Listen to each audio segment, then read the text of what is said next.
We'll just continue and see how that goes. So, by prescient, you mean when you were hired, there was no evolutionary psychology. There was barely even sociobiology, I guess, or maybe not even that yet. Right, not even that. Actually, Ed Wilson's book, Sociobiology, didn't come out until 75, and I was hired at the University of Washington in 73. Right. But Ed's book very much reflected my perspective, and he was one of my mentors in graduate school as well. Although I guess the earliest precursors to that would be Conrad Lorenz and Nico Tinbergen, and in the field of ethology.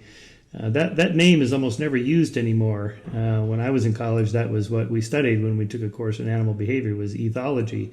Now it just seems to be subsumed under the larger category of evolutionary psychology or sociobiology or something like that. Yeah, and for those of us working on animals specifically, often behavioral ecology would be another Oh, one. right. Yeah. Yeah. Yeah. Right. So, but just to remind our readers who've probably come across many of your books and are not thinking about that right now, here's just a short list: Out of Eden, The Surprising Consequences of Polygamy; Buddhist Biology, which is a hot topic now; Homo Mysterious, The Evolutionary Puzzles of Human Nature. With your wife, Judith Eve Lipton, you wrote Payback: Why We Retaliate, Redirect Aggression, and Seek Revenge; and Strange Bedfellows, The Surprising Connection Between Sex, Evolution, and Monogamy; How Women Got Their Curves, and other just so stories. That is one criticism that's often leveled against evolutionary psych, is you guys are just telling just so stories. How do you test these hypotheses? We can't go back in time, and modern hunter-gatherers are not a perfect mirror of our ancestors, and so on. How do you respond to that pretty common critique? Well, yeah, it is a common critique, and one that Stephen Jay Gould particularly specialized in. Um, Frankly, in that book particularly, and in the rest of my work, I handled it, hit it head on. I think just so stories are exactly what we need. They don't end the speculation, they don't solve things. But if we didn't ask good just so, or propose good just so stories, how would we know how to proceed? I think it's a matter of encouraging imagination, saying, hey, what if this is the case? What if this is the adaptive value? What then? Not to end at that point, but to pursue the question and the possibility. But I think to make fun of hypothesizing and of imagination is in some ways to squelch some of the more creative aspects of science. At the same time, obviously, we need empirical validation. And if anything, I think certainly evolutionary psychology has gone a very long way in that direction. So your new book is Through a Glass Darkly: How Science, using science to see our species as we really are. I read it by audio, as I usually do, because I spend a lot of time in the car and on my bike. So it's a good read. It's a fun read. There's a lot packed in there, some of which I was pretty familiar with from old material of debunking our or knocking down our pedestals that we've often put ourselves on, to get to the second half of the book, which I thought is where the real meat is for new material about the nuances of our human behavior. But let's just start with kind of giving us a quick summary of the many pedestals we always thought we were on and how they came tumbling down mostly to science. But how even today there still seems to be some impetus to keep us somehow different from other animals. We are special brains or whatever we have that people use. Yeah, well, certainly one has to start, I suppose, with the underlying theological conceit that human beings are in one category and all other living things are in another. That we unique among all living things, have a spark of the divine, sort of a chip off the old divine block, and then there's them all on the other side. Um, and if nothing else, I think evolution has really put the lie to that. If there's anything, any take homes, any simple take home message from evolution, it's simply that of continuity. I think it's quite obvious that any Martian zoologist looking at the living things on Earth would have absolutely no doubt that we're animals. We're unusual animals in a number of ways. We can talk to each other on Skype. We can symphonies, even though in the case of our little Skype episode, as you know, Michael, we had a little while getting that going, but we did. Here we are. We write symphonies. We program computers. But every species is unique. That's partly how we identify each species as unique. I suppose spiders would say, "Wow, we're unique. We can spin these webs made out of material from our own body. Isn't that fabulous?" Or the bats can ascertain the location of mosquitoes while flying around at night. That's really unique. So every species is unique. The notion that we are unique by virtue of a soul or having some special connection to the divine, I guess I'll lay my cards right on the table right off the bat. I am very definitely an atheist. I see no evidence whatsoever for that. Moreover, I think it's downright hurtful because it generates the expectation of some sort of qualitative discontinuity between us and the rest of the living world, which in turn has given many, many people, maybe most of us, permission to treat the rest of the natural world in ways that are really nothing less than despicable. Yeah, there's that viral video going around today of those guys that shot that elephant in the herd, and the herd charged at them, and it's just painful to watch. That we still do that, hunt for sport and for whatever reason. And again, I think the belief that we are, animals hunt for sure, but the belief that we are uniquely qualified, and I guess I'd go further, not just qualified. We are, according to some theologians and some believers, we are mandated to go ahead and maximize our control over the rest of the world. I think that's really unfortunate and is one of several pedestal aspects, as you called it, of human self-conceit that we really need to get over. Yeah. I could still hear like a scraping noise or something when you talk. You're not moving your hands on the computer or anything, are you? No. Oh, maybe it's in my end. Anyway, we'll clean that up. I can hear some background noise. It sounds like a little bit of white noise in the background. I wonder if that's my computer or my room here. I don't know. Anyway, it's okay. For a change, it might be at your end instead of mine. It might be my end, yeah. Anyway, it's okay. So obviously in the history of science, the Copernican revolution knocked us out of the center of the solar system, and then Darwin knocked us off the pedestal of being specially created. We're just another animal. And then, of course, Freud bragged that he knocked us out of our sense of consciousness, that we're mostly subconsciously driven beings, and not that Freud is all that well accepted today, but that psychologists and cognitive scientists have shown us that all of our thoughts and emotions and feelings and everything we think is just due to neurons swapping chemicals. It's just a mechanical system. There's no ghost in the machine. There's no soul in there. So that kind of brings us full circle from where you started with the theological. Even if there's a God, whether there's a God or not is sort of irrelevant, because we're mechanical devices. And people talk about artificial intelligence. Well, we are, in a way, naturally intelligent machines, just as mechanical devices. It's just molecules, atoms and molecules and stuff that somehow creates consciousness and intelligence and so on. So let's kind of shift toward talking about how you derive a theory of human nature from just chemical swapping across neuronal gaps, and build from there moral systems and so forth. Yeah, that certainly is a non-trivial enterprise. Actually, Michael, let me back up one other thing with regard to the astronomy and the Copernicus thing. Yeah. My very favorite stories involves a great Danish astronomer, Tycho Brahe. And Brahe was considered the greatest of the non-telescope astronomers. He did a magnificent job of tracing and predicting the precise positions of the stars and planets. But he was stuck in the pre-Copernican worldview, and so he came up with a model.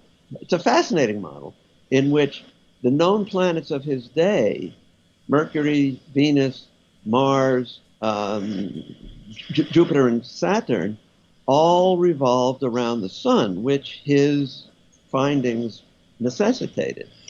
But then he couldn't resist the notion that that whole business, the sun and its 5 planets, revolved in turn around the Earth. Right. I see that as a really interesting metaphor, how when people are forced to accept data that go counter to their own paradigms, and especially if those paradigms involve a real centrality for human behavior, for human beings, they're very, very reluctant to accept that. So they'll accept what they have to around the margins, but then they will retain this sort of core belief, as Brahe, that all this, the planets go around the sun, but all that stuff still goes around the Earth. And I think that, again, is an important example of how human beings behave often. They'll give ground here and there. So you get some people who will say, well, evolution is very influential when it comes to the evolution of antibiotic resistance, etc. Right. But when it comes to people, I call that cognitive creationism, where evolution only applies from the neck down, and in terms of brains, it's all culture. Obviously, that just can't be, and it isn't. Interestingly, I have a correspondent this week writing me, an Indian fellow, one of these theories of everything people, I call them. They send me these papers about how Newton was wrong and Einstein was wrong and Hawking was wrong and Feynman was wrong, and they've worked it all out, on the weekends, and their math isn't too good, but they'll share the Nobel Prize with me if I help them get this published. And I have a whole filing cabinet full of these things. But this guy, interestingly, this is a new one I hadn't seen before, is he's resurrected Brahe's system, where he says, yes, the sun's the center of everything, and that whole thing goes around the Earth. And he claims he can derive from this the seasons and all the astronomical observations you can make. Anyway, he's mainly frustrated that he can't get his theory published in Science and Nature and all these physics journals and so on. Okay, to you. So I'm kind of a savior, last right? resort. Yeah, no, we won't be publishing that, I'm afraid. But it is interesting that people can come up with these fairly complex systems to account for the data. And it's not always obvious why the previous theory is wrong. Why is Ptolemy wrong? And how do you know that the Earth is going around the sun and so forth? That does require some interesting experiments to show. Right, an observation. And it was interesting actually that in Brahe's day, his data, his model actually conformed relatively well to the empirical evidence that he had. It took later with Kepler, actually, before it was documented that Brahe was in fact wrong. So what I call Brahe's blunder may be doing him a bit of a disservice. On the other hand, I think it's more useful psychologically as a way of indicating the tendency of humans to grasp at what they really want to be true at all costs. Yeah. I think one of the difficulties we have in applying these methods to ourselves is it's hard to study yourself. It's like the brain trying to understand the brain. I think there's an added element of complexity there, or just the difficulty of self-reflection. Starting with the scientific revolution, that the underlying principle was that the universe is governed by laws that we could know and understand, and then make predictions from. And then in the Enlightenment, they started applying that to medical systems and political systems, economic systems, and so on. So we end up with, say, a science of economics, where Adam Smith's great work was really just an application of this principle. Well, the economy is a system governed by laws, and we should figure out what they are. Now, obviously, they're a lot more complex than, say, physical systems, because there's so many more elements. But I kind of see that's the derivation of psychology. Ultimately, we're turning these principles of science on ourselves. And the moment you're looking in the mirror it becomes a little more difficult. I know, I was going to ask you because evolutionary psychology is often politically charged.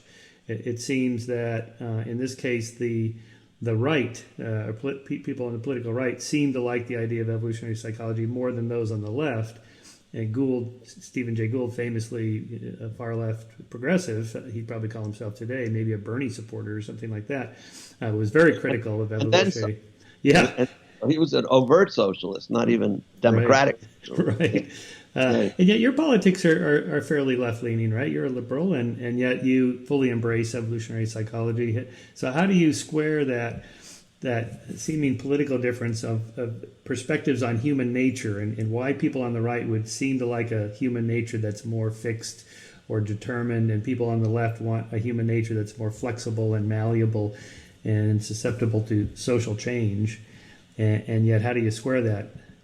Yeah, well, there are a number of interesting issues that you raise here, Michael. One is, I guess the main way I square it, at least in terms of my own behavior and research, is our goal has to be science. It has to be to find out what people are if we're applying it to humans, what people are really like. It's one thing to have our own optimistic ideas of what we would like them to be, but that should in no way take precedence or in any way obscure what we actually find about the way things are. So in that sense, I think ideology should be really completely irrelevant. Mm-hmm.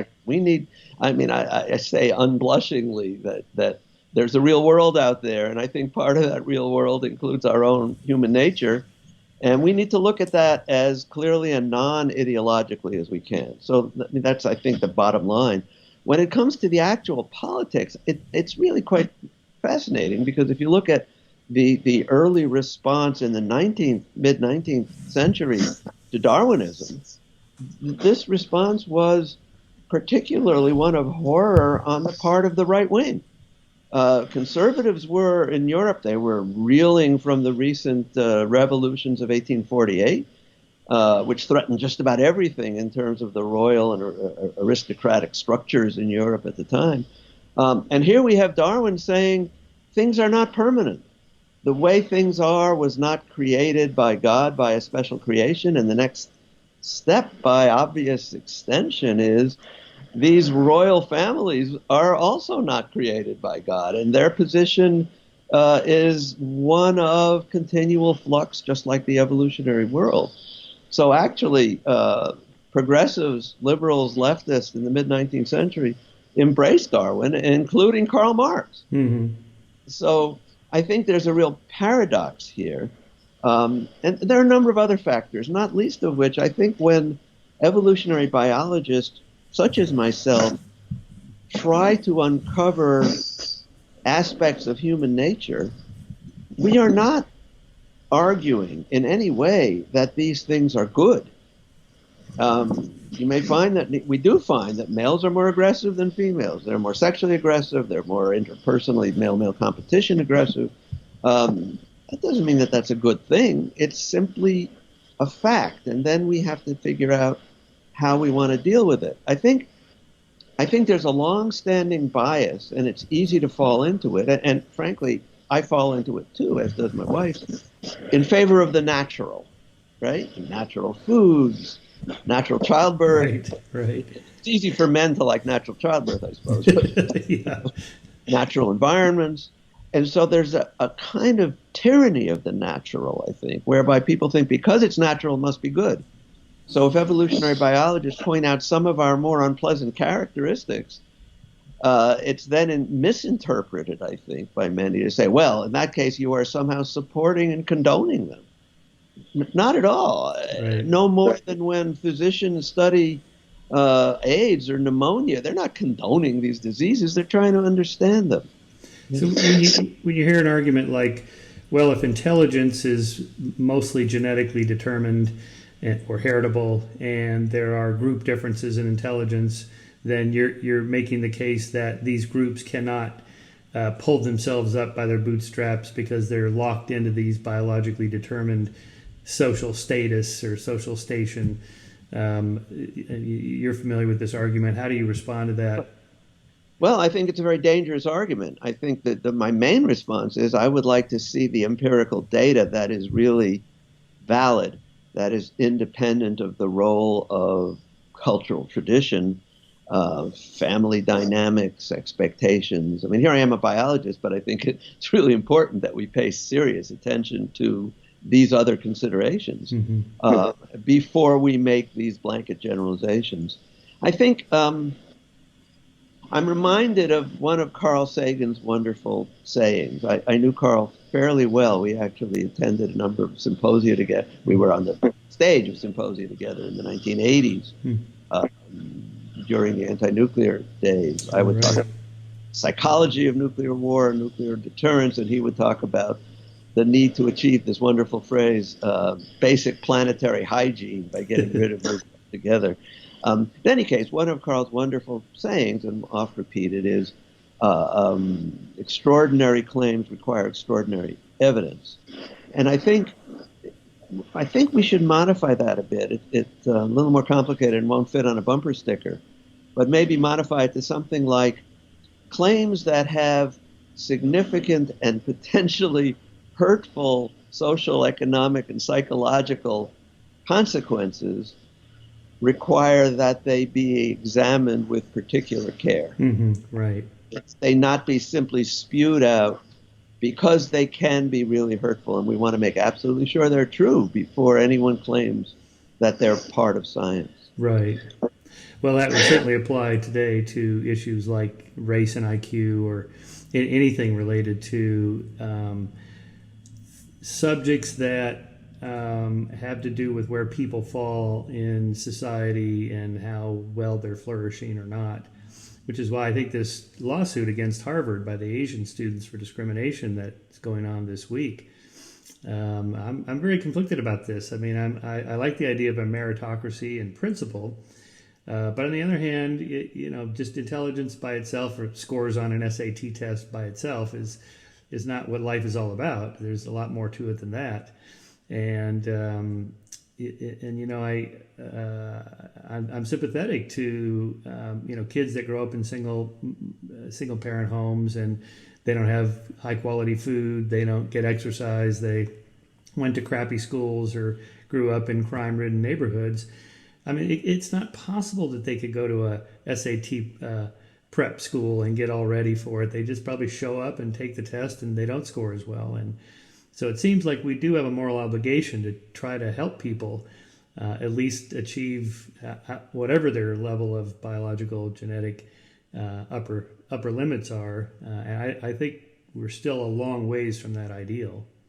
Absolutely. And one of the things that gets in the way of that, I think, is making superficial assumptions based on things that are really highly likely, if not to be inadequate or inaccurate, are certainly not well justified and clarified. I mean, you look at the SAT tests themselves. They almost always tend to emphasize the kinds of things that middle upper class students and children and families practice.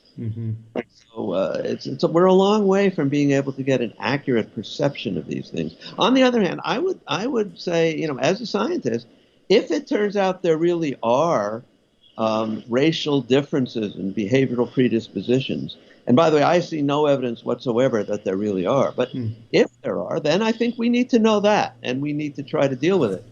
But given the intense economic, social, political, psychological consequences of that, we need to establish a very high bar of proof before we believe it. Yeah. Well, the other hot button issue these days are gender differences, not just in cognitive abilities, but anything.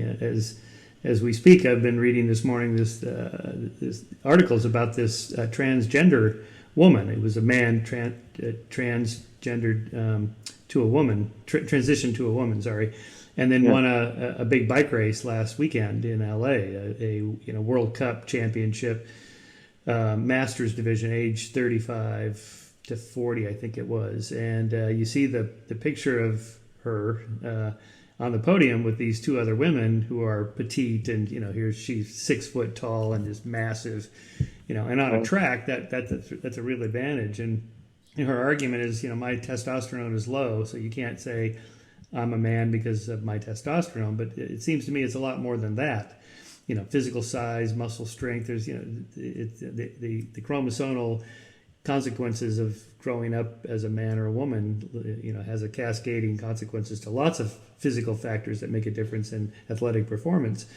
And yet, I also want to support trans rights, transgender rights, and so on. But here you hit these murky areas where, as you know, on the far left, there's a big push for this idea that gender is socially constructed. So they want to distinguish between sex and gender, and that the gender is where it can get kind of fluid. So you must be watching this as a biologist, like, wow, I've been thinking about this. You've thought about this for a long time. Absolutely, I am intrigued. I have to confess, in some of my earlier writings, I think I tended to be overly influenced by what seemed like some real dichotomies in behavior between males and females, particularly in abilities for mathematics, for instance. It looks like much of that really was a consequence of expectation on the part of girls. The famous Barbie doll some time ago, who was programmed, the early talking Barbie was programmed to say, math class is tough, Right. I mean, what sort of message does that send to 5-year-olds? Right. And I have no doubt there are male-female differences when it comes to behaviors, particularly with regard to aggression, violence, and a lot of aspects of sexuality. And indeed, I wouldn't want to go to a doctor who claimed that there was no difference between male and female, certainly with regard to anatomy and physiology, and it seemed inconceivable there aren't some behavioral differences too. Well, they talk, for example, about male-female differences in personality and temperament. For example, women score higher in agreeableness than men do.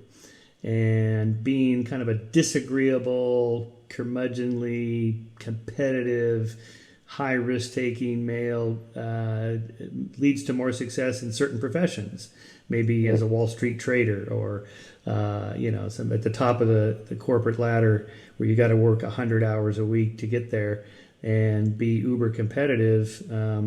Maybe there's just differences in interests in different kinds of jobs and in these personality characteristics that lead to the top or not. There was that famous memo by Jamie Damore at the Google memo you're probably familiar with. Do you want to comment on those kind of biological differences in personality and those kinds of traits? Yeah, I think I'll go out on a bit of a limb here as well. I think a lot of the differences derive from our polygynous past. It's to say, situation in which a relatively small number of men were able to, by dint of hard work and aggression and violence and greater physical size, etc., maybe intelligence as well, I don't know, were able to get access to a larger number of women, females. Mm-hmm.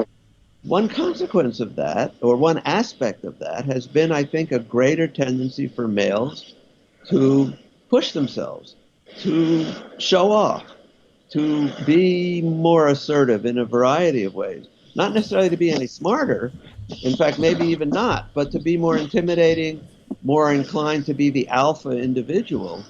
And that has served men often in business, in politics, up till recently. Even with regard to things like the notion of genius and artistic accomplishment. There are so many more old masters than there are old mistresses, if you will, in terms of who's accomplished what in science and literature, art, whatever. Now, a lot of this, obviously, maybe the overwhelming amount is due undoubtedly to the extraordinary social constraints that women have suffered for a very long time. It's been written actually by I'm blocking her name now, that imagine that Shakespeare had a daughter, a sister, who was every bit as competent, maybe more so. She probably would have been refused access to school, would have gotten pregnant out of wedlock at age 16 and committed suicide at 17 or something. To some extent, I think the male tendency to push themselves to the fore is analogous to the silverback gorilla's tendency to beat his chest. And so I think we have sort of the portrait of the male as a show-off. And I believe Right, there's a right. lot of that motivates male aggressiveness, pushiness, not just in the physical realm, but in the vocational realm as Yeah, well. yeah. I think that's right. Also, a thing that's always bothered me is why our society says that's the level of success people should be striving for, say, being the number of CEOs or Fortune 500 companies led by women versus men or whatever, as if that was the culmination of what we're striving for equality. Whereas, for example, I'm a male, but I have zero desire to work 100 hours a week in a giant corporation and spend 30 years to get there. I don't want to do it, and I think most people don't want to do it.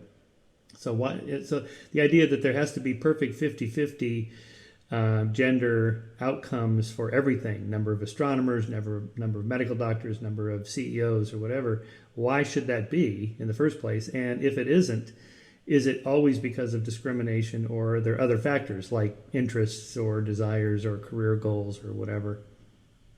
Yeah, that makes perfect sense. And actually, there are some data recently that if you look at the outcome of male versus female female physicians have a significantly better outcome, Yeah, better series of outcomes than do men. I think women physicians, by virtue of having somewhat more empathy, by virtue of being more likely to listen than simply mm, to opine, actually wind up understanding their patients' problems better and dealing with them better. So the notion that there should be some degree of maybe not specification, but some degree of recognition that some genders would work better in some professions makes perfect sense to me. yeah. You're probably familiar with Thomas Sowell's writings. You know, he wrote this book on human nature, the tragic vision of human nature versus this kind of utopian vision of human nature. The tragic vision is the one conservatives sort of embrace. You know, we're a fallen species. We have inner demons. We're sinners. And we need a strong hand, a rule of law, a strong father figure, rules and punishments and so on, or else we'll, go to hell in a handbasket. And the liberal preference for a human nature is this more, we're good by nature, and corrupted by corrupt societies. And I still sense that there, even in modern today politics, in 2018, that tension is still there on how people ultimately look at human nature. So Yeah. second half of your book, you deal a lot with human nature. So maybe let's just start off. What do we mean when we talk about human nature? That's one of those questions that seems very simple until you try to break it down. I don't have a well constructed definition here, but I think what human nature would refer to are those characteristics of the species Homo sapiens that tend to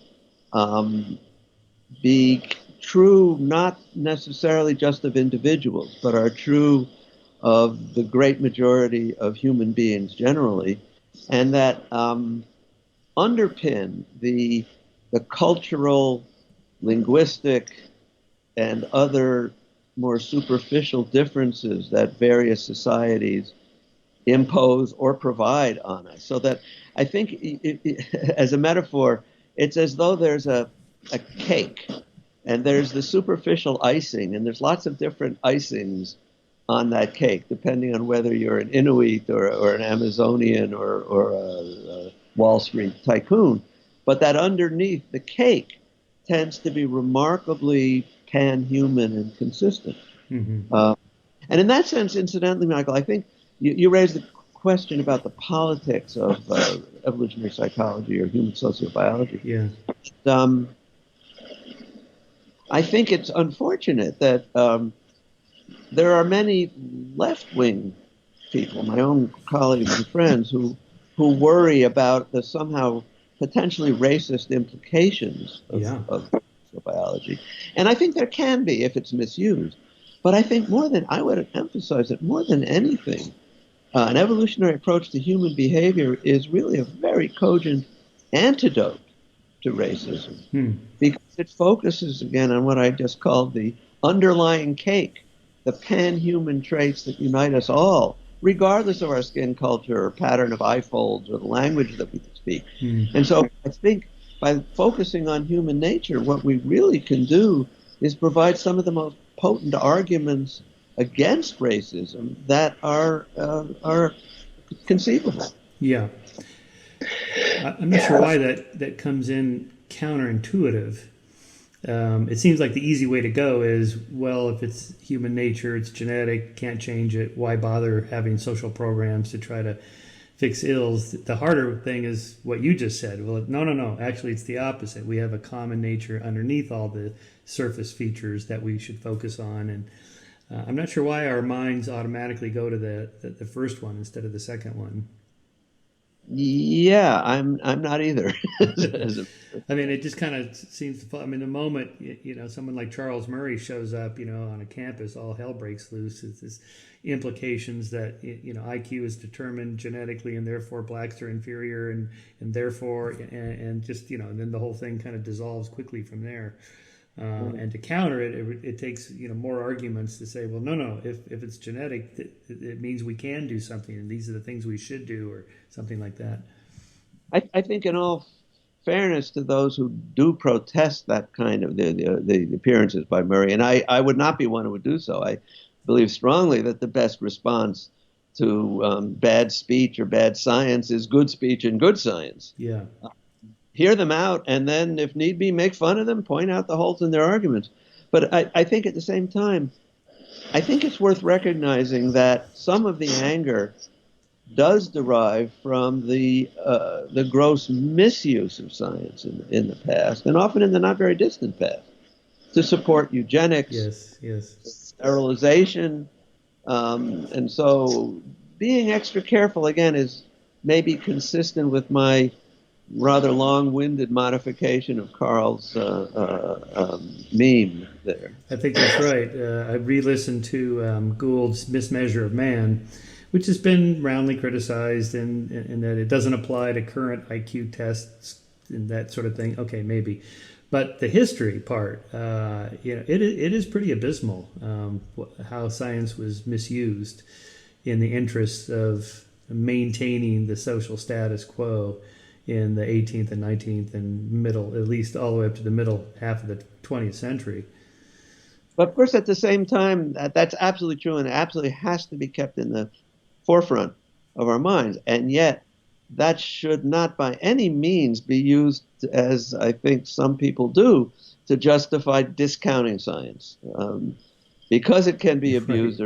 Right. And this is really horrifying to me as well. And frankly, especially in today's political climate, where it seems that science is taken as more or less acceptable only in proportion as it accords with one's own pre-existing ideology. Right.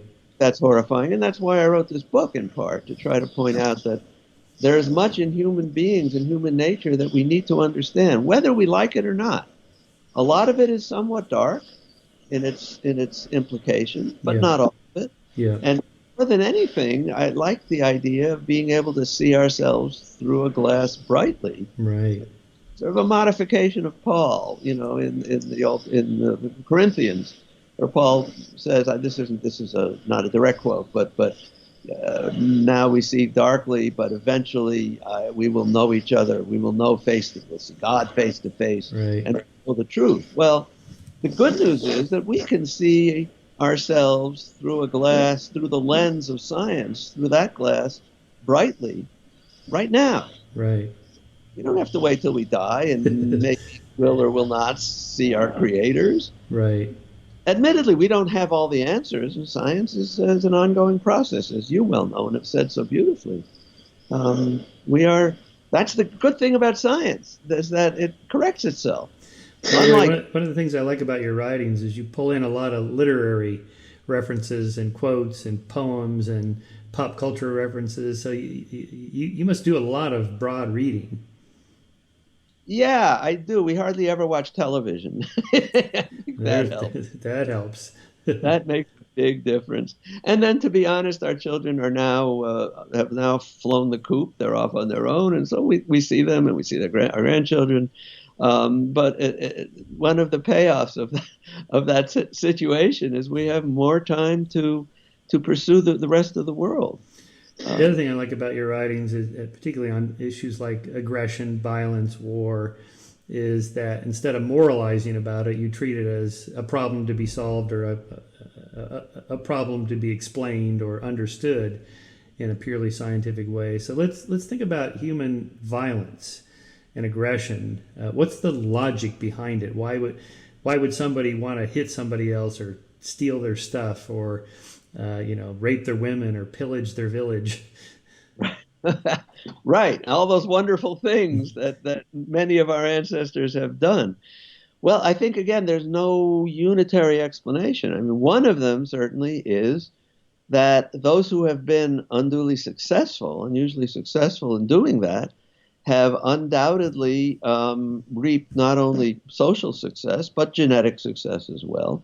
And as a consequence, there any DNA-based predisposition that they have will have been promoted in proportion far greater than those who are more pacific, for instance. And so there seems no doubt that we have a capacity to behave violently under certain circumstances, particularly if basically the payoff is greater than the cost. I think, from a strictly evolutionary perspective, it's really a cost-benefit analysis. Yeah. And that doesn't mean that it's always been in the interest of our ancestors to be aggressive, because if you're aggressive or violent, of course, there's this not insignificant chance that you're going to be a loser, not a winner. Right. And so there's a need then to be a careful assessor of the pros and cons. We do a lot of unconscious calculating of how to behave and when and why. Yeah, it's almost like the whole thing is a game matrix with incentives that tilt it one way or the other, and our evolved emotions kind of direct us which way to go. Should I run, or should I strike back, or should I defend myself, or attack, or retreat? And it seems like our brains make those calculations without us even knowing that it's doing that. Exactly. And in fact, I wrote a book about game theory. I promised my publisher it would be an equation-free zone. And it wasn't all that hard to do, because much of what's involved in a payoff matrix and in the two basic games, the two most important games, which are the game of chicken and the prisoner's dilemma, in those cases, it's really a matter of logic. You don't really need complex and intimidating mathematics in order to follow it. And I think you're absolutely right. We play these matrices in our minds all the time, and we do it almost instantaneously. Yeah, so there's a certain logic behind the fact that I have to have a reputation that I'm willing to strike you if you steal my stuff or you hurt me. Because if I'm just going to be a softy and just roll over and let you do whatever you want to me, that's not going to help my genes get into the next generation. So cultivating a reputation of being a badass can actually have a payoff. And then sometimes maybe the badass is that the inhibitory neurons are not firing and they go too far. So you get bullies and free riders and nasty people that have to be dealt with. You discussed Christopher Baum's research. I loved his book Yes. on this, about these hunter-gatherers that have a whole system of a whole series of levels of how to deal with bullies and free riders. From gossiping about them, scolding them, talking to them, all the way up to you take them out for a hunt for the weekend and you come back without him. They just off him out in the garden somewhere. Capital punishment, essentially. And so many of the elements we see in modern society are there for a reason. There's a logic behind it, because you have to deal with people that are not playing nice by the rules. Exactly. And I think also, and by the way, as you know, this is one area where you and I have some disagreement. We agree on probably 99% of everything. Maybe it's more fun. Well, it's fun to talk about where we agree. But also fun to talk about those very few areas where we are a little bit of the parting of the ways. I think we both agree that human beings certainly have a capacity to behave aggressively and violently under certain circumstances. If they're threatened, if the payoff is worth the risk, if not only in terms of the actual resource they get, but in terms of the reputation they achieve. So in terms of individual violence, I don't think there's any doubt that we have that capacity. Yeah. On the other hand, whether that translates into what has often been referred to as sort of a penchant for war or a genetic predisposition for war, I think that's a very dangerous notion, one that has not really been supported. My own sense is that within the last 10,000 years or so, there's been a lot of group-oriented or group aggressive behaviors that are really the prehistoric or pre-technological equivalent of war, without a doubt. Right. But I am concerned that when some of my colleagues, who I love and respect, wind up, I think, being a little bit careless and talk about a penchant for war, a genetic predisposition for war, I think what they're doing unconsciously, and these people, to my knowledge, are not warmongers at all. No.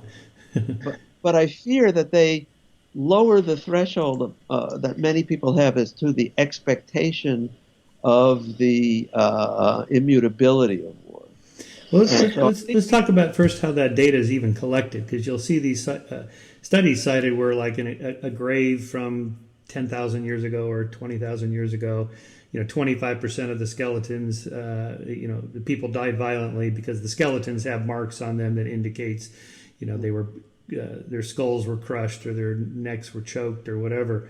How reliable do you think that those studies are in terms of concluding, 25% of people died violently in war in prehistoric times?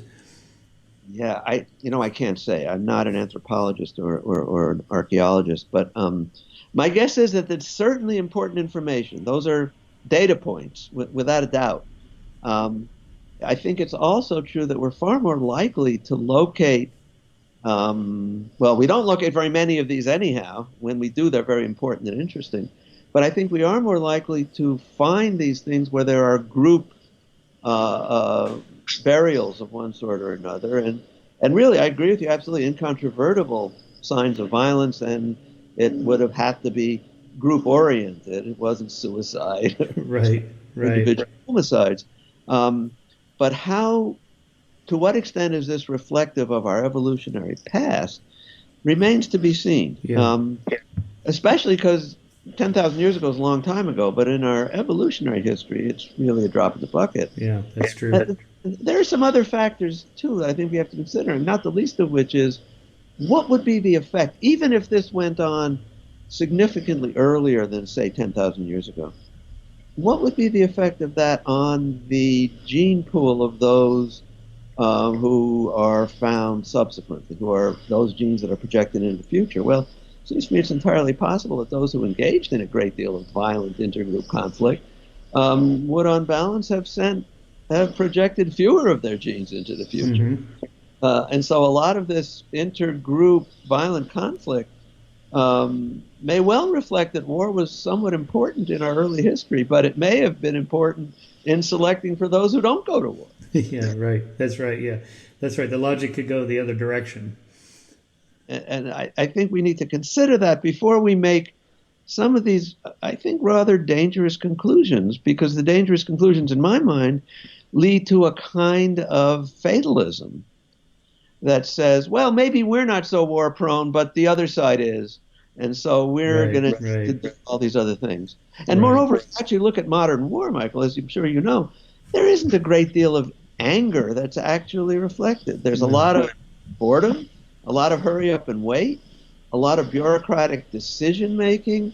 And in fact, some of the better studies of World War II, and to some extent Korean War fighting by Americans, showed not only that not many of these the rifles were actually even fired. Right.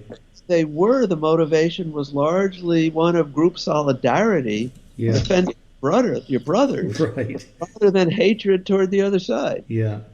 I think there's a real difference between interpersonal violence and the sort of highly technologically, socially orchestrated process that we now call war. For Now, it may sure. yet Yeah, be for sure. that we do have a genetic propensity for war. I don't know. But You know, again, getting I do think when people say something like that particular phrase, they're envisioning like a hydraulic system that's bubbling up, and I'm just going to explode if I don't go kill somebody. And of course, it's nothing like that. I mean, Napoleon Chagnon, who you also discuss in the new book, he often made the point that the Yanomamo, the so-called fierce people, as he subtitled his book, well, they weren't fierce when they were eating, fierce when they were belching, fierce when they're making love, fierce when they're playing with their children. It's just this one little tiny area. When somebody from the other tribe comes over and steals our meat or our women or whatever, we got to go and strike back because you can't allow that to happen. That, again, back to that kind of logic of it. So it's not that, in the hydraulic sense that we have a need for war. But I think when people talk about this propensity or something that, even calling it inner demons and better angels like Steve Pinker does, even that of course he doesn't mean this, but it almost implies there's a little homunculus in there, the two competing angels going at it in our brains. one on each shoulder or something. One on each shoulder. And, of course, all it is just the certain logic of going right back to Dawkins' selfish gene. One of the things that you can do to pass on your genes in competition with other survival machines that want what's best for their genes is to be nice to the other survival machines, to be moral, because maybe they'll help you and so on. So you can get the evolution of the better angels from that, but the inner demon logic is also there. And so I kind of see this whole human nature thing as sort of a pull and push tension, depending entirely on what the circumstances are. And as you say, most of the time nothing's happening and we're just kind of doing our own thing. But in that one particular circumstance, then you have to do something. And that's, I think, where culture and politics and in modern warfare kicks in, ideology in particular. And we know now how that works. How you take young men that are 17 or 18 and you put them in the military. I mean, we've got it down to a science. Here's how you turn them into killing machines. But it does take some effort to do that. Right. And it's not just we, the Americans. This is true in every country in the world. They like their recruits to be 16, 17, 18 years old when they have the illusion essentially of immortality.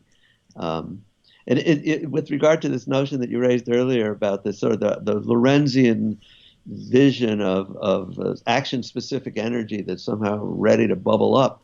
I'm 72 years old. I have never killed anybody. I've never even punched anyone in the nose. Now, I think there's a pretty good bet that I will go to my grave without the profound feeling that I have somehow missed out, that I just need to explode at some point and strangle someone. But I could. I have no doubt that I could behave violently if sufficiently motivated and if I had the appropriate weapons around as well, which is another important consideration, of course. An easy weapon, like just if you could just exert a fraction of an ounce of pressure on a trigger, that's a hell of a lot easier way to kill someone than having to kill them with your bare hands. Totally. And so technology has, of course, enabled us to do things that as individuals we would be hard-pressed to do, if at all. Here I'm reminded of Michael Dukakis's famous answer in that presidential debate about if Kitty Dukakis were raped and killed, would you be in favor of capital punishment? And he went off on some series of intellectual arguments against the death penalty. And that's not what they were asking him. They were asking him, can you see why people would want the death penalty in these circumstances when they're personally affected? The correct answer is absolutely. I would fry this guy with my own bare hands if I could. Sure. But that's precisely why we need a society and a rule of law, is because we can't take the law into our own hands. It's wrong to do that. Yeah. You should have said something like that. Again, it's just we confuse the sort of emotional versus rational elements here. But let's go back to the sort of game theory and the logic behind this and talk about nuclear weapons for a moment. One of your next big projects is to kind of work out how we can get to nuclear zero. And the problem seems to be the issue of trust and the so-called other guy problem. I don't want nukes, but I got to have nukes because the crazy North Korean guy has nukes, and Iran might get nukes, and so on. How do you break that trust or untrust cycle? Well, that's again a deep question, and actually, one of the books the book I'm writing right now is specifically an effort to debunk deterrence, because there's been this widespread notion that the justification for having nuclear weapons is that we will have a sufficient ability to retaliate, that no one will attack us with nuclear weapons. Right. Unfortunately, there are all sorts of skeletons in the closet of deterrence, that make it not only illogical, but in many, many ways unlikely to persevere over time. So one thing to do, and a problem here, is that I rely perhaps extensively on sort of a cognitive approach. I look at the illogic, I look at the sort of the rational inconsistencies of deterrence, how close it came to fail in the past, how much in the course of threatening others we actually wind up endangering ourselves for a number of reasons. Deterrence is the use of weapons to somehow achieve security, I think, is an enormous misconception and a tremendous danger. At the same time, my own feeling, to be honest, is that what we really need is the myth makers, the artists, I think, unfortunately, rationality carries human beings, or at least some human beings, only so far. And my own sense is that the real heavy lifting when it comes to getting rid of nuclear weapons, and there's a hell of a lot of it that's going to happen, but that the real heavy lifting is going to have to come in our emotions rather than in our intellects. Nuclear weapons are very much a creation of our intellects, of course, and they very much threaten everything and everyone and everything in the world. I think to really get rid of them, we need not only intellectual arguments, and I'm quite prepared to do that. I've written hundreds of pages about it. I'm immersed in it right now. But I think to really jumpstart it, to really light fires under people, there needs to be things like the movies long ago of On the Beach and Failsafe, and the good comedies even, like Dr. Strangelove. I love that movie. That's one of my favorite all-time movies. A spectacular movie. And actually, I was talking with Dan Ellsberg a little while ago. When he saw it, he said, this reads like this feels like a documentary. Yeah.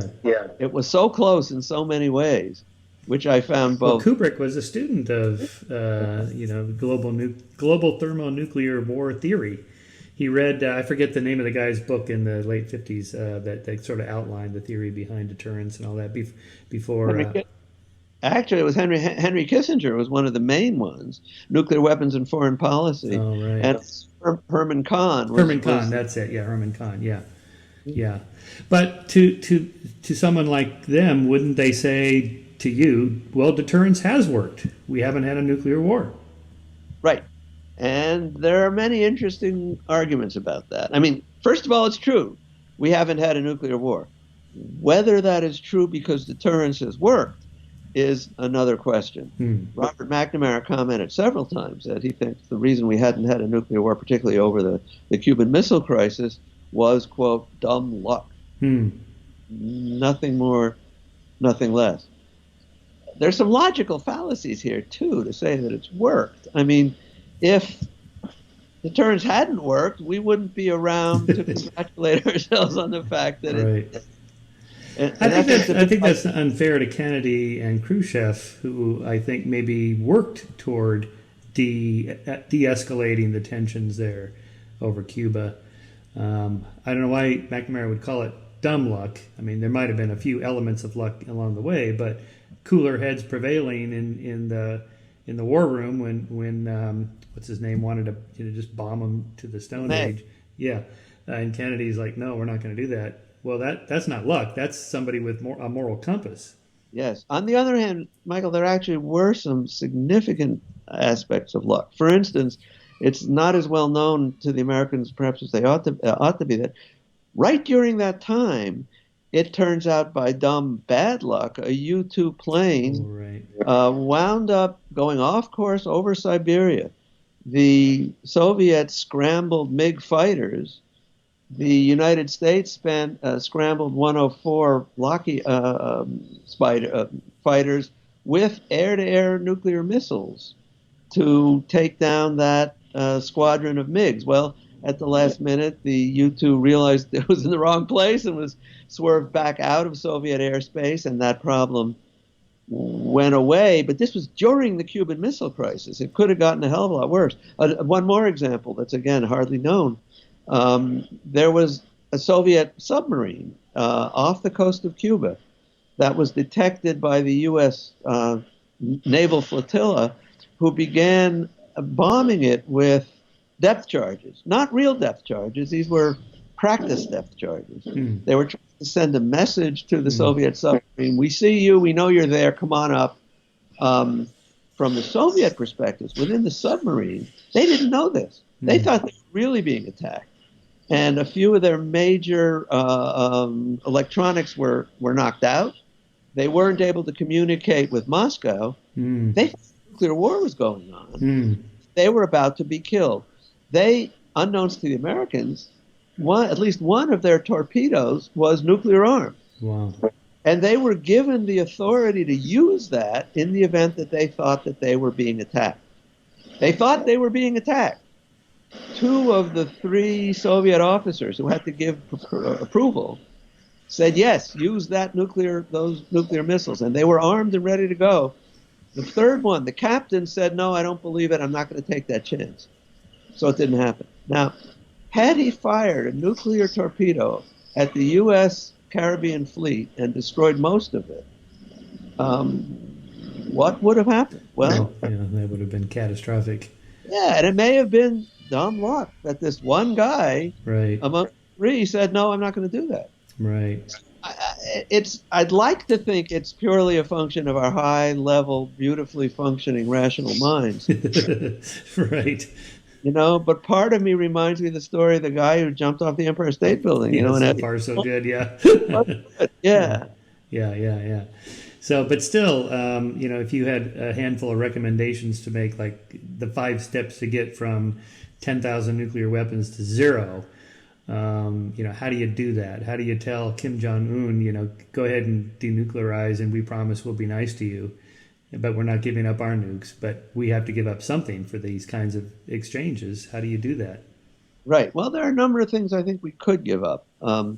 I virtually never agree with Donald Trump, but I do think he was right when he said that the joint U.S. South Korean military exercises were provocative. Yeah. We see them, I suspect we really do see them as planning, training in the event of a North Korean assault on the South. Yeah. There's absolutely no question that the North sees it as dry runs for attacks on the North. And we don't need, the U.S. and South Korea, not to mention Japan, are immensely more powerful than North Korea. We don't need to keep practicing these things, especially when we are pushing them to the wall, leading them to a kind of deterrence run amok, where they feel they have to have all this stuff simply to deter us because they really do feel insecure. We need to enhance their security, not their insecurity. Right. But China's a different thing entirely because they're very powerful and their economy is getting ever stronger. So what would be the incentive for them to give up any of their nukes? Well, interestingly, there would be an incentive, and much of that incentive would be if the U.S. and Russia began to do the same thing. The reality is that the Chinese at this point have, again, the number, I don't know the exact numbers, but it's generally agreed by those who know more than I, that the number of warheads that the Chinese deploy is between 150 and 250. Now, that's a hell of a lot, plenty to destroy the United States or the Soviet Union, but it's nothing like the thousands that we have. Right. The Chinese have a very different view of what they need. And I think one way we could reassure the Chinese, just as we should reassure the North Koreans and the Iranians, by the way, is by making significant cuts in what we now have, by taking these weapons off high alert, which they still are. Right. We don't need thousands and thousands. We don't need to target their weapons. Right. So counterforce targeting makes the other side nervous that there's going to be a first strike which will disarm them, right, render their deterrence inadequate. And so we generate, and the Soviets and the Russians increasingly are doing that too. There's a metaphor here that I heard a long time ago, I can't remember by whom. It's that we and the other guys, whoever they are, the Russians, the Chinese, and North Koreans, are in a boat. We're in a railboat, a rowboat. And we each seem to feel that we make our side more secure by making their side more tippy. Right, right. And that's pretty damn dumb. Right. Well, somehow we got from World War I to today a taboo on chemical and biological weapons. I can't see what the difference would be for nuclear weapons. They're, in terms of their destructiveness, and why can't there be a psychology leading to a taboo on not just the use, not just first use, but say launch on warning, and then even having nuclear weapons. Right. Yeah, I think there really ought to be, and there to some extent there is a taboo in much of the world.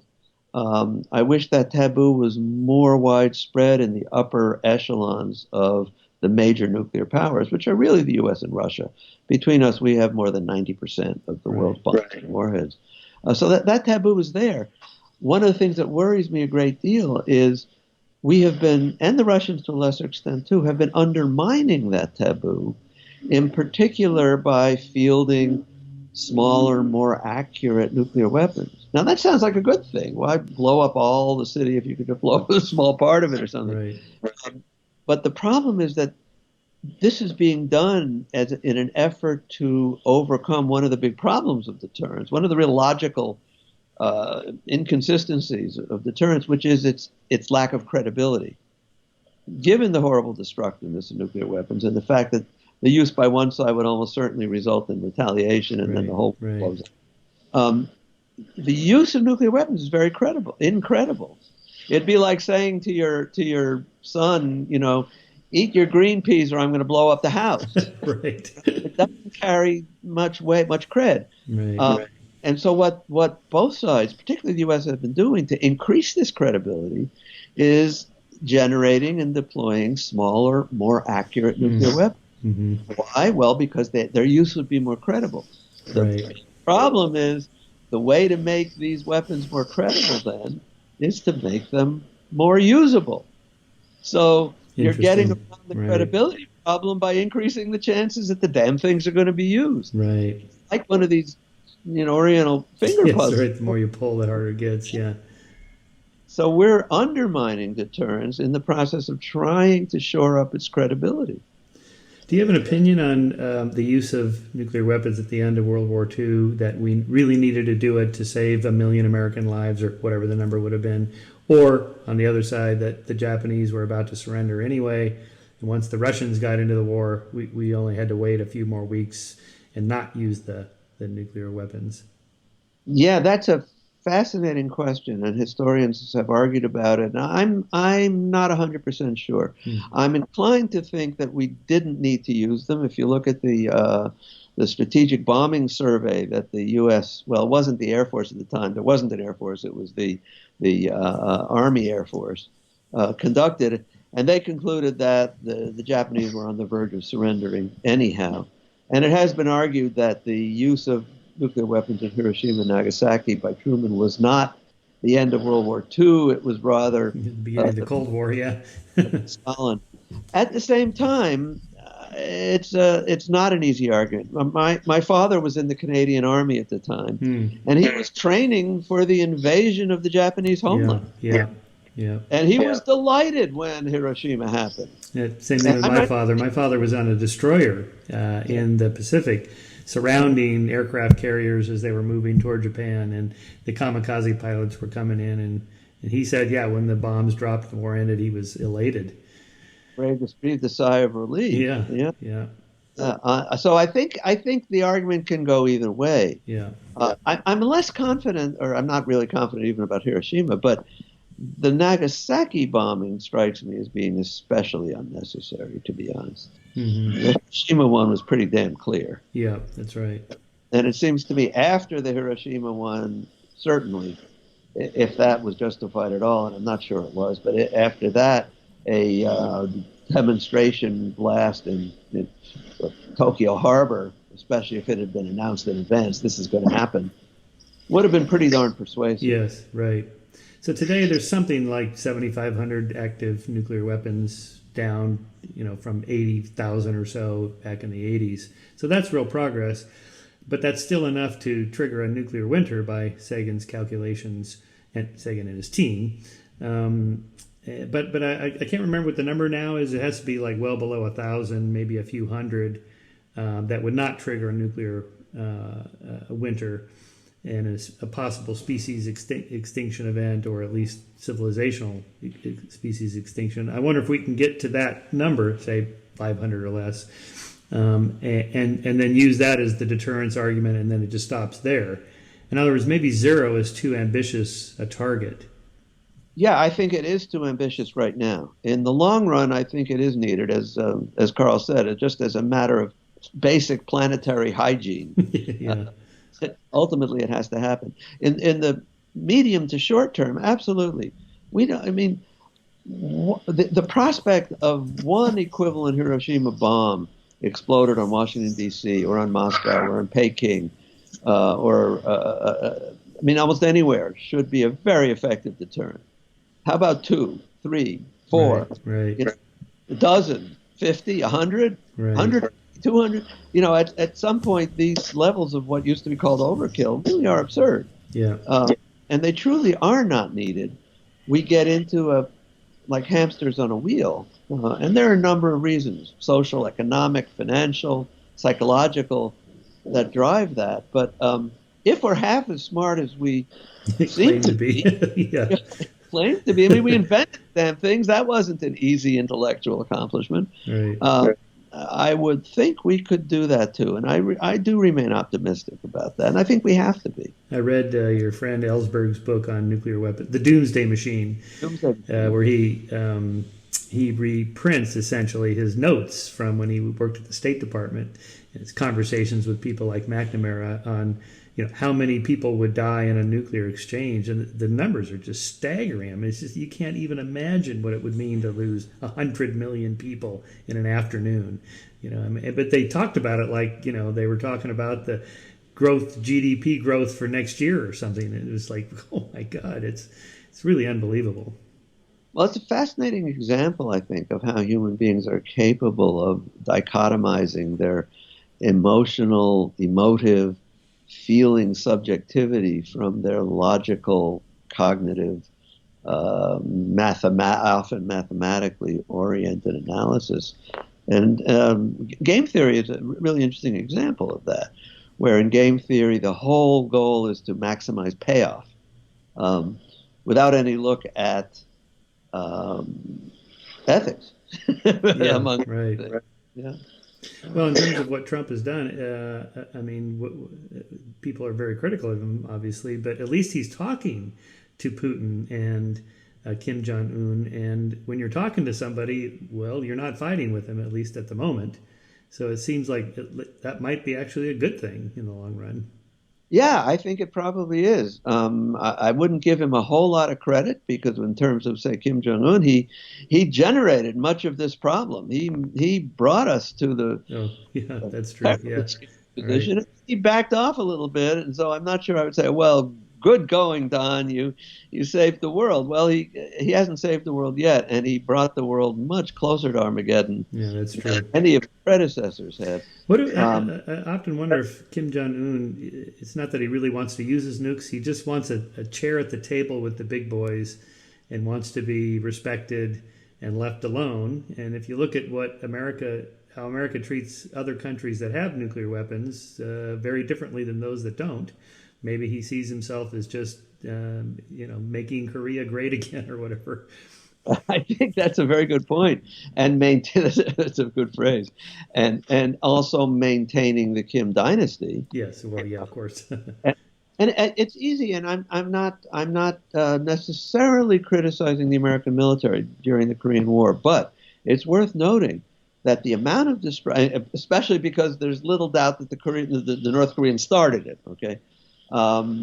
that only carries so far, though. There's little doubt that the U.S. Air Force really obliterated North Korea during the Korean War. Virtually not a brick was left standing.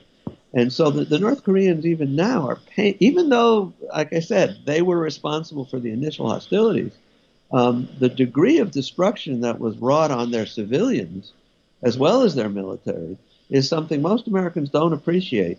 And the North Koreans remain very paranoid and very nervous. And I fear that we, to a large extent, have misunderstood their development of nuclear weapons as though they're planning to attack us. Right. They're terrified that we're going to attack them. Yeah, yeah, I agree. Did you see Ken Burns' documentary series on the Vietnam War? I did. It was fascinating. I mean, because you're a little ahead of me on that. I was in high school when the draft ended. 1972 is when I graduated. But you were in college when the Vietnam War was at its peak. So there must have been college protests and all that. You were probably involved in a lot of that. But when you watched, I binge watched that series, and I just wanted to put my head in the oven and turn the gas on. It's like, this is the stupidest thing we've ever done. It's just unfathomable that, and you can't blame the Democrats or the Republicans. It was just one after another. They just kept going. They kept going, not knowing what they were doing, not appreciating the role of nationalism, believing that somehow North Korea was part of this worldwide communist conspiracy, and unable to realize that, in fact, the North Koreans hate the Chinese. Right. And not too long after that war, they had a brief war with the Chinese. But our assumption, maybe there was a bit of racism involved there. I wouldn't be surprised from the American perspective. Yeah. Failure to discriminate the North Koreans from the Chinese. Right.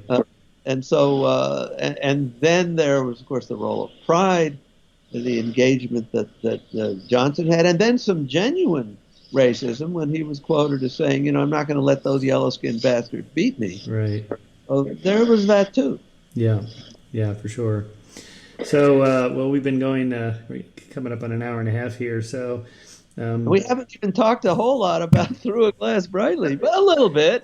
Yeah, no, we touched on a lot of the sort of deeper issues. Well, you have such an interesting corpus of work on so many different topics like that. Are you optimistic for the future as you kind of look forward and back at the same time? For the future of humanity? Our species, yeah, our civilization, our species. This is a very unpopular view, but no, I'm not. You're not? Okay. Well, I wouldn't say that's unpopular. I'd say that's common. Maybe, yeah, I suppose it is. But, for so many people, it's necessary to attach some degree of optimism to your arguments in order for people to be willing to adhere to them. I see. I am not optimistic. I think certainly global warming is an enormous problem. It's not going to kill us all. We're making the world increasingly depauperate in so many ways biologically, the growing hatred between people. But I frankly think that there's a substantial and unacceptable probability that there will be a nuclear war at some point. In fact, we haven't had one yet. I mean, I haven't died yet. You haven't died yet. The fact that is the case hardly gives us reason for nothing. We're not going. But I would love it if we could each do so individually in our own private and possibly meaningful way. I fear that may well not be the case. All the more reason to colonize Mars, then, I guess. Well, maybe we can talk. We should talk about that sometime. Go ahead. What do you think about that idea of making our species a multiplanetary species, just in case? Yes. I think that's one of those other areas, Michael, where you and I have a friendly disagreement. I remember in the 1960s, I think it was the mayor of Cleveland, just after or during some of the early moonshots, where he said, "Here we are in garbage up to our knees, firing rockets at the moon." Right. Good planets are really hard to find, and we evolved in this planet. Right. We have one right here, and we're screwing it up. We evolved into this planet. We have all sorts of susceptibilities and sensibilities that resonate beautifully with our own natural and biological world. In my view, to think that we can effectively colonize another planet where we'll be living like like these bubble boys or balloon boys, Yeah. totally artificial circumstances. Yeah. I can see spending a little bit of money to look into what might be involved, but I think it's a huge error not to spend our energies, our monies, our best technology on making this Earth a better place to live and Yeah. saving it the way it's going. Yeah. So The other, you would put a good Gedanken experiment, and we should invest a little bit, a thought experiment, invest a little bit just for kicks.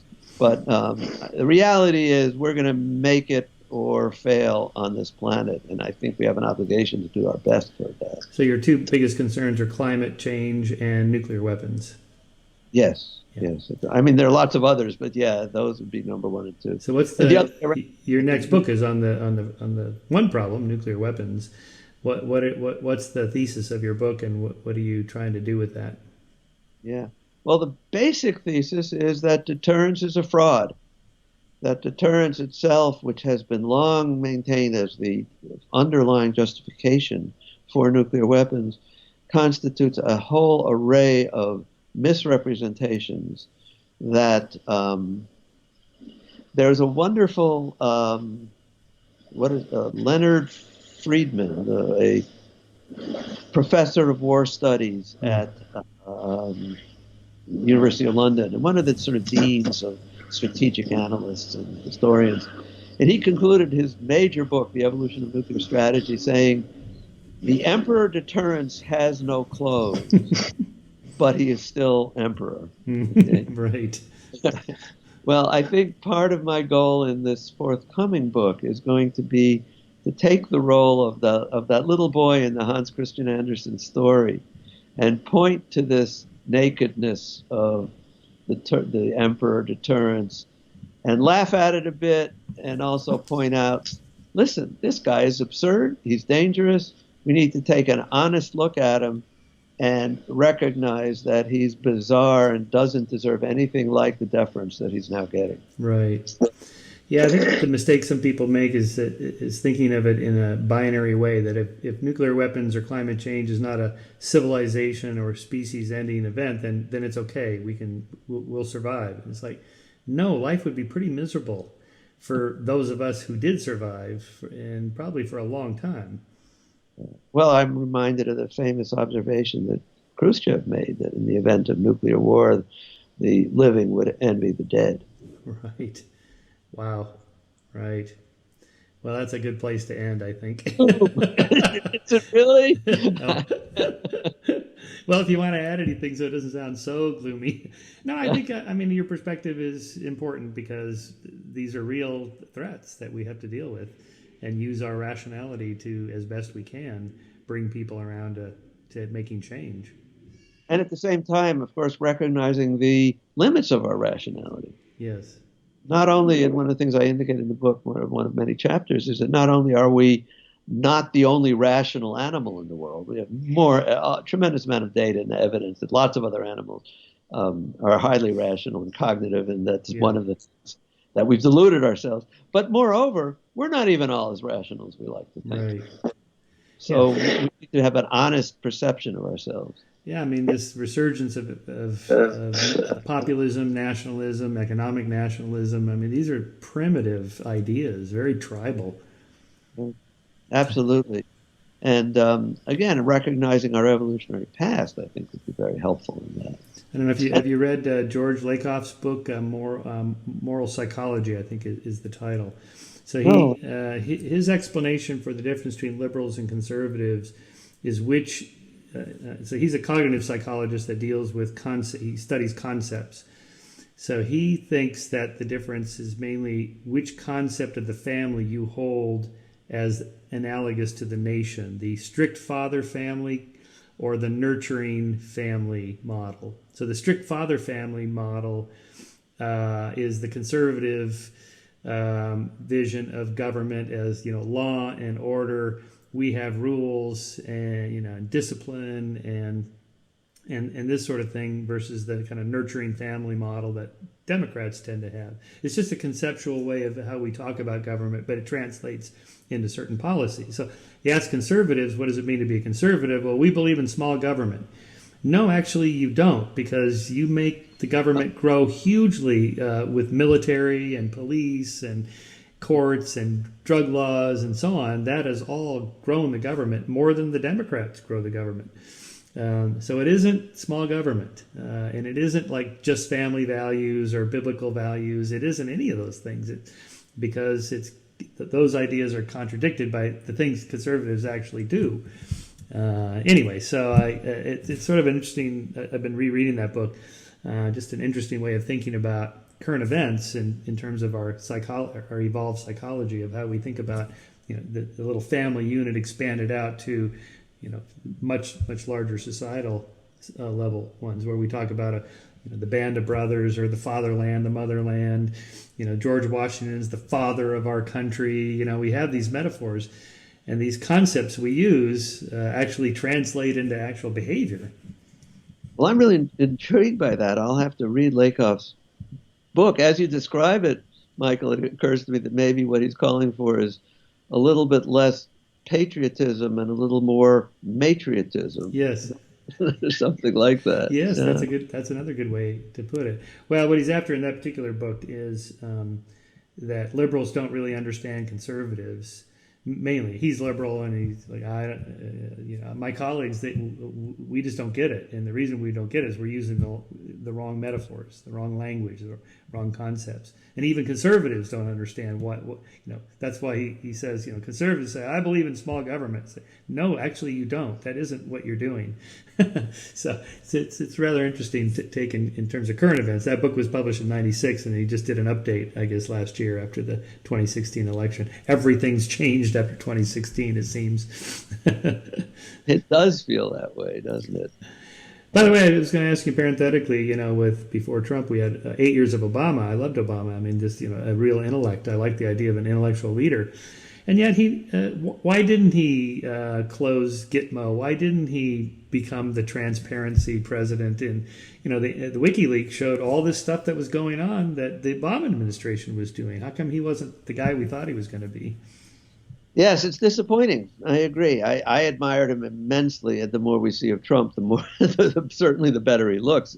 Even George W. Bush looks good in my eyes at this point.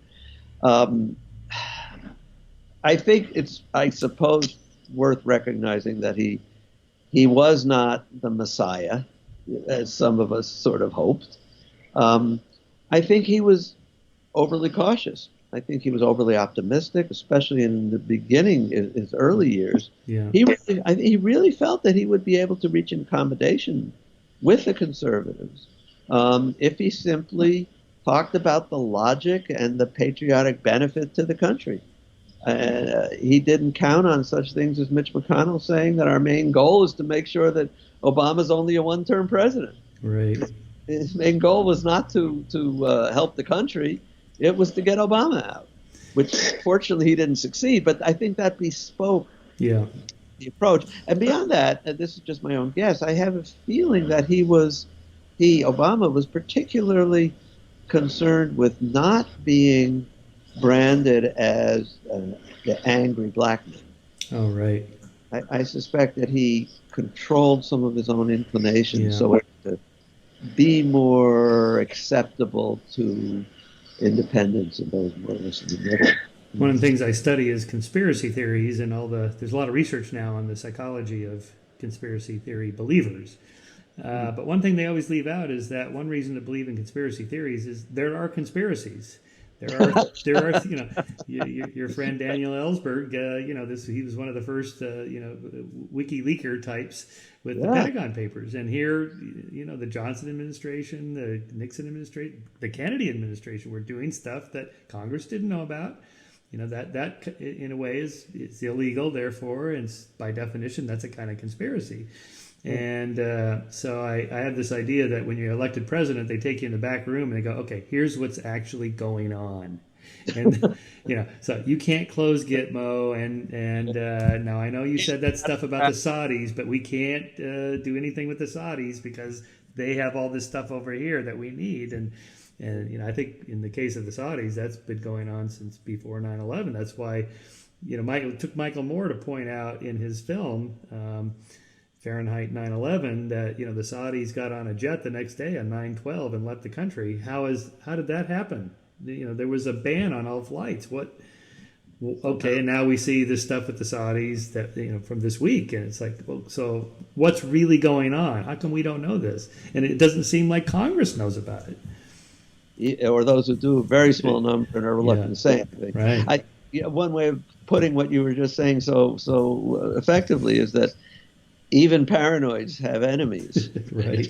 Right. One can be paranoid and totally wrong with all these conspiracy stuff, but that's not always the case. Right. Yeah. Sometimes you're right. Yeah. Jared Diamond has this concept he calls constructive paranoia, that he learned from his Papua New Guinean friends that he goes birding with, but, you know, they're living as essentially foragers and hunter-gatherers and so on, and it's something of an analog to our ancestors, maybe. But in any case, that he was out, as he tells the story, they went to go camping one night when they were out birding, and he wanted to sleep underneath this tree, and his friends were like, "Oh no, that's a dead tree, you know, it might fall." And he's like, "Well, what are the chances of that happening?" Well, if you sleep outdoors every night under a tree, you know, and only 1 in 1,000 trees fall, well, in 3 years you're going to die from a tree fall. So it's constructive paranoia. It's actually good to be a little paranoid because there are bad things that happen, including bad people. Like he makes the point, like if you ran into a stranger out on a hiking trail or whatever in Papua New Guinea, you wouldn't just walk up and stick your hand out and shake their hand and, you know, "Hi, my brother." You know, other people can be dangerous. It's good to be a little cautious, and this is sort of the origins of xenophobia, maybe, and this kind of tribalism. We have to make sure that these other people are safe before we trust but verify. You know, there's an interesting extension of that. I don't know if you're familiar with the book, The Three-Body Problem. Yes, I haven't read that, but I know the book, yeah. Yeah, it's a Chinese trilogy that's become the most successful by far science fiction novel in China. And one of the bottom lines is what he calls the dark forest problem, which is don't get in touch with other civilizations because the chances are they're going to want to eat you. Right. I mean, Stephen Hawking has made that case also. That's right. If you, just because there are other critters out there doesn't mean we ought to sing Kumbaya with them. That's right. Yeah. All right, David, I got to run, but thanks for talking to me. Well, yeah, we went about an hour and 45 minutes. That's fantastic. It's been great fun, Michael. I'm glad we did. Yeah, we'll do it again in a couple more years we'll talk again after the midterms. No. Oh my gosh, yes. Let's hope we have a party instead of a... That's right. Okay. Well, congratulations on the new book, and I'm looking forward to reading the one on nuclear weapons. That's going to be epic. All right. Thank you, Michael. I appreciate it. Talk to you later. Bye-bye.